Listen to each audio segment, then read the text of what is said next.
मूंखे दिल में ख्याल ही कोन हो त को मां ॻाइणो थींदुमि या मां ॻाइणो आहियां। इन ॻाल्हि जो त मूंखे ख्याल ई कोन हो, बसि कुदरत महिरबानी थी।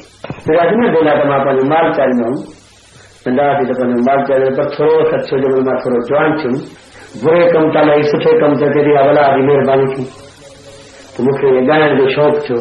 अच्छा, वरी ॻाईंदे पोइ इहा त मूंखे कोड़ा फनकार थिया थो। मूंखे 13 साल आहे ॻाईंदे। मुंहिंजो उस्ताद आहे पंहिंजो अली गुलमहर मीरपुर माथेले जो आहे, ऐं मुंहिंजो त उस्ताद आहे, मां मिलेटी कंदो, पर जंहिं मां ॿुधो ॾिठो हुन त तमामु सुरीलो आहे, तमामु हुनखे ॻाइण जी यतारे चपड़ी जी अंदाज़ जी मतिलबु अहिड़ी कंहिंखे बि ख़बर न हुई जेका उनखे हुई। पोइ मूंखे शौक़ु जो राग जो थियो त मुंहिंजो मां सिखां बि इन ई माण्हू वटां जो मूंखे बि उहो चपड़ी यतारे जो अंदाज़ हथ अचे।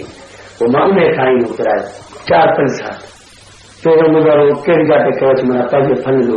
मुंहिंजे भरिसां दरगाह आहे, कंहिंजी दरगाह आहे सैयद याकूब शाह जी, उन दरगाह ते मूं पंहिंजो साईं हो ते दरगाह ते जो गादी नशीन हो नूर मोहम्मद शाह, उन मुंहिंजो ॻाइण ॿुधी ऐं मूंखे दुआ कई, मूंखे चई त तूं वञी ॻाए, तुंहिंजे लाइ दुनिया हलंदी। हेॾे मूंखे मां 7-8 साल मूंखे थियनि। अंदाज़ो त मुंहिंजो टेस्ट सॼे मुल्क में वञे दूर गुलाम हुसैन शेख जेको आहे उहो नवाब शामी जो आहे, उते जे बस में आयो, जंहिं स्थान ते अचे, जंहिं शहर में अचे, ॻोठ में अचे त जलाल चांदी जो रील वॼे पियो। हर माण्हू खां पुछो त हीउ कहिड़ो ॻाइणो आहे, केरु आहे, किथां जो आहे, जेको हर ॻोठ गली में वॼी थो वेंदो जलाल चांदी। मुंहिंजी एड्रेस वठी रेडियो पर ॿोॾे लेकर कढी मोकिले, जहिड़ा मां हुते पहुतुमि गुलाम हुसैन शेख जहिड़ा मां हुते पहुतुमि, मूंखे मुंहिंजे महिल प्रोग्राम ॿुधण में जाते मूंखे चई त तूं हेॾो सुठो ॻाइणो आहे, तूं तूं अॻे छो न आयो? मूं चयोसीं असां पंहिंजी दिलि विझराइण वारा ॻाइणा आहियूं, ॿाहिरि ॻाइयूं पिया, असांजो त मतिलबु साईं खे तंग कयूं, हुनखे पसंदि न अचूं, तूं सुठो ॻाइणो अॼु मूं तोखे रेडियो ते पास करे छॾियो, हाणे तव्हां रेडियो लेटर तव्हां ॾेई ॾियो तव्हां रेडियो ते, पोइ मां रेडियो ते वञणु शुरू कयो।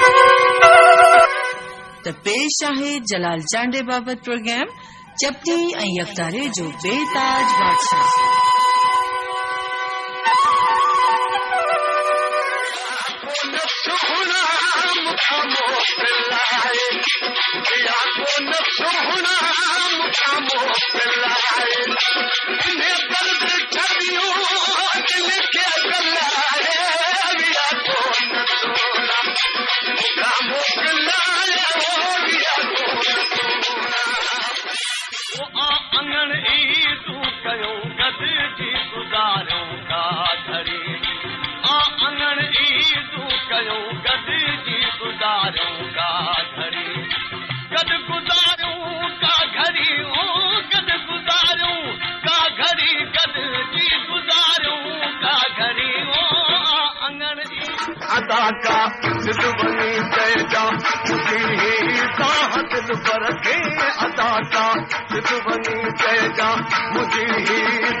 जेके मशहूर फनकार चपड़ी यकतारे जो बेताज बादशाह जलाल चांडियो, जंहिं चपड़ी यकतारे खे नए अंदाज़ में वॼाए मैखाननि ऐं दरगाहनि खां ॿाहिरि कढी अवाम में मक़बूल बणायो ऐं सिंधी मौसीक़ीअ खे नओं रंग ऐं ढंग ॾिनो, इन जो मिसाल नथो मिले। निराले अंदाज़ सां ॻाइण वारे हिन फनकार 1944 धारा ज़िले नौशेरो फिरोज उनथ नवाब शाह जे हरपाल हट जे भर में नंढड़े ॻोठ खबड़ खान ॾाहिरीअ में चांडियनि जे हुस्नानी पारे सां वास्तो रखंदड़ ग़रीब हाजी फैज़ मोहम्मद चांडियो जे घर में जनम वरितो। जलाल अञा नंढड़ो हो त संदसि माउ मरी वई संदसि वाल्द ॿी शादी कई ऐं ईअं जलाल चांडियो माटे जी माउ जी सार संभाले हेठि पलजण लॻो। चवंदा आहिनि त पीउ मोए अधु छोरो ऐं माउ मोए सॼो छोरो। सो जलाल चांडे मथां बि छोराईअ वारा असर पवण लॻा। संदसि पीउ नानी अम्मा, वॾे भाउ कमाल खान ऐं वॾी भाॼी संदसि सहारो बणिया। जलाल जी उमिरि अञा 7 साल खनि थी त माइटनि खेसि स्कूल बदिरां बकरियूं चारण लाइ मोकिलियो। 12 सालनि ताईं बकरियूं बि चारींदो रहियो ऐं बनीअ ॿारे जो कमु बि कंदो रहियो।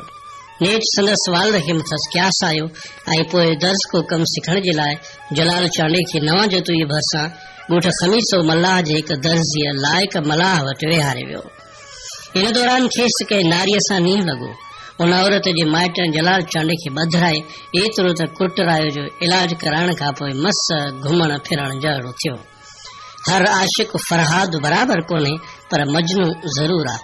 जॾहिं इंसान वटि इश्क अचे थो त उन वक़्तु हिजाब खे चवे थो महिरबानी करे मुंहिंजे लाइ जॻह ख़ाली कर। जलाल चांडे सां बि ईअं ई थियो। इश्क तां दर्ज के दुकान खे कुर्बान करे चपड़ी ऐं यकतार सां दोस्ती रखियाई। फनकार अलीगुल महर खां बाक़ायदा राग जी सिख्या वरिताई।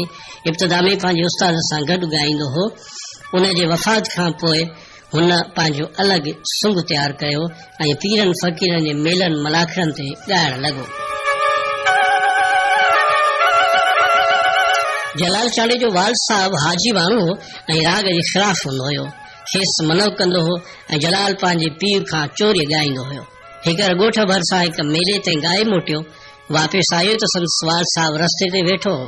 जेको माण्हू मेले खां मोटियो पिए उन संदसि वाल्दे खे उहो पिए चयो त मेले ते ॿिया फनकार बि आहिनि, पर जिते किथे जलाल जलाल लॻी पई आहे। हीउ वापसि आयो त संदसि वाल्द खेसि मुबारक बि ॾिनी ऐं राग जी इजाज़त बि। आमतौर ते इहो ॾिठो वेंदो आहे त फनकार आवाज़ जो मुहताज हूंदो आहे, पर आवाज़ जलाल चांडे जो मुहताज हूंदो हुयो। हिक भेरे खैरपुर नाथन शाह जे मेले में आलम लोहार, इनायत भट्टी ऐं जलाल चांडियो मौजूद हुआ। थिएटर में राग थी रहियो हो। स्टेज सेक्रेटरी इनायत भट्टीअ खे सॾु कंदे चयो त हाणे सिंध जो बबर शेर इनायत हुसैन भट्टी पंहिंजे फन जो मुज़ाहिरो कंदो। इनायत भट्टी ॻाए लथो। जॾहिं जलाल चांडियो स्टेज ते आयो, हज़ारे माण्हू पंहिंजे महबूब गुलूकार खे ॿुधण लाइ बेताब हुआ।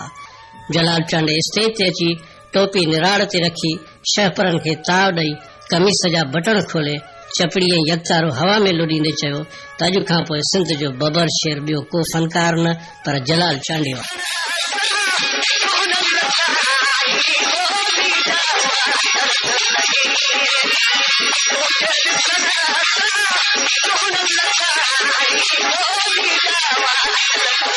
ज़मानो छॾे मगर तू न छॾ जा, ज़मानो छॾे मगर तू न छॾ जा। सूरन में सूर अदा सार न जा, आग बदी अतरा अजा तू दिल भरी जाती। जनानी किथे त जाती दो, जनानी किथे त जाती दो। की नदी जाती चलुम आग बदी अतरा। लखन जो छलो कटे जो की भाया, सजण जी निशानी ओ सीने में लिखाया। आवो हले चालियड़ा, आवो हले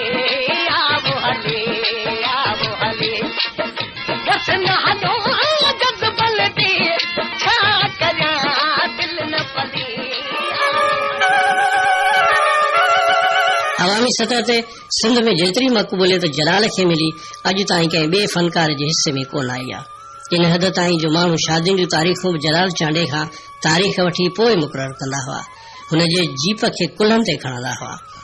जलाल पंहिंजे बिरादरी जे माण्हुनि, यारनि दोस्तनि ऐं ग़रीबनि खां शादीअ जा पैसा न वठंदो हो। कचहरीअ जो मोर, मेहमान नवाज़ ऐं मज़ाहिया तबियत जो मालिक फनकार हूंदो हुयो। मतिलब त भलो फनकार हुअण सां गॾु भलो इंसान बि हूंदो हुयो। आम तौर इश्क लखपतियुनि खे कखपति बणाए छॾींदो आहे, पर जलाल खे इश्क कखपतिअ मां लखपति बणाए छॾियो। पर तो तव्हांजे मुल्क जा माण्हू खोड़ मूं वटि ईंदा हूंदा। आउं बि पंहिंजे मुल्क जो अमीर आहियां, ॻाइणो न आहियां, पर मूंखे कुदरत ते इश्क ॻारायो आहे। गिला त मुद्दे खणी आहे जलाल चांडे जो शिकार हुआ तव्हां सभु मसीह जा कख आहियो इहा हर माण्हू खे ख़बर आहे छो त हिन वक़्त ते कुझु ॼणो वञण मूंखे बिल्कुलु लॻे थो इंतज़ार चङनि जा पहाका इंतज़ार मौत खां मथे आहे आज जो महबूब जो सॼी रात हुनजी इंतज़ार में कीअं गुज़री छा हिक दफ़े समन सरकार जे मेले ते उस्ताद मिठू कच्छी उस्ताद मंजूर अली खान ऐं ॿिया फनकार मौजूद हुआ जलाल महफ़िल लुटे छॾी उस्ताद मंजूर अली खान खे इहो चवण ते मजबूर थी पियो त जलाल असां राग जो खटियो था खाऊं तूं भाग जो खटियो थो खाए जलाल चांडियो ट्रेंड सेटर फनकार हुयो जंहिं राग खे हिकु नओं रंग ॾिनो ऐं हिकु स्कूल ऑफ स्टाइल क़ाइमु करे छॾियो हुन केतिरा ई शागिर्द पैदा कया जेके संदसि आवाज़ ऐं अंदाज़ खे ज़िंदा रखियो पिया अचनि जिन में उर्स चांडियो गुलशेर तीवणो दिलशेर तीवणो अब्बास खोसो सौद अली चांडियो कुर्बान चांडियो ऐं ॿिया शामिल आहिनि